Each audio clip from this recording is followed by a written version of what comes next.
Chapter 24. I blow up some blue suede shoes. "Where are we?" I asked.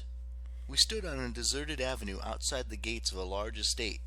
We still seemed to be in Memphis. At least the trees, the weather, the afternoon light were all the same.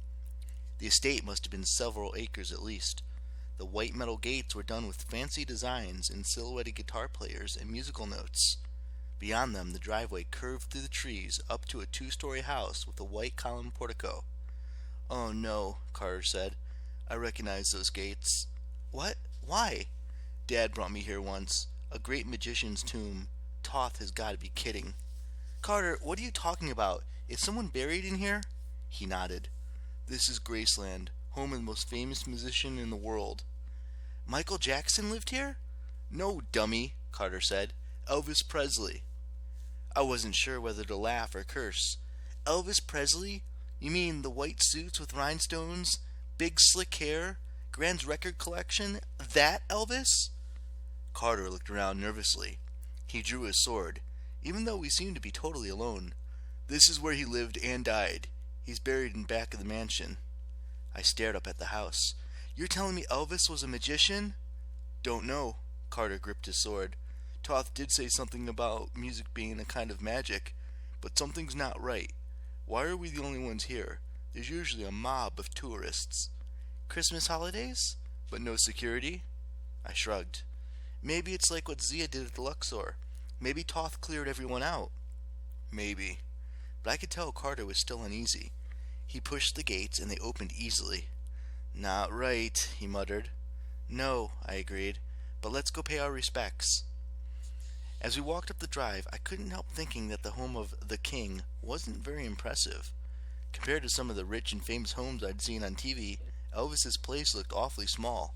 It was just 2 stories high, with that white column portico and brick walls. Ridiculous plaster lions flanked the steps. Perhaps things were simpler back in Elvis's day, or maybe he spent all his money on rhinestone suits. We stopped at the foot of the steps. "So, Dad brought you here?" I asked. "Yeah." Carter eyed the lions as if expecting them to attack. "Dad loves blues and jazz, mostly, but he said Elvis was important because he took African American music and made it popular for white people. He helped invent rock and roll. Anyway, Dad and I were in town for a symposium or something. I don't remember. Dad insisted I come here." "Lucky you." And yes, perhaps I was beginning to understand that Carter's life with Dad hadn't been all glamour and holiday, but still I couldn't help being a bit jealous. Not that I'd ever wanted to see Graceland, of course, but Dad had never insisted on taking me anywhere, at least until the British Museum trip when he disappeared. I hadn't even known that Dad was an Elvis fan, which was rather horrifying. We walked up the steps. The front door swung open all by itself. "I don't like that," Carter said. I turned to look behind us, and my blood went ice cold. I grabbed my brother's arm. Carter, speaking of things we don't like." Coming up the driveway were 2 magicians brandishing staves and wands. "Inside," Carter said. "Quick!" I didn't have much time to admire the house. There was a dining room to our left and a living room, music room, to our right, with a piano and stained glass archway decorated with peacocks. All the furniture was roped off. The house smelled like old people. "Item of power," I said. "Where?" "I don't know," Carter snapped. "They didn't have items of power listed on the tour." I glanced out the window. Our enemies were getting close.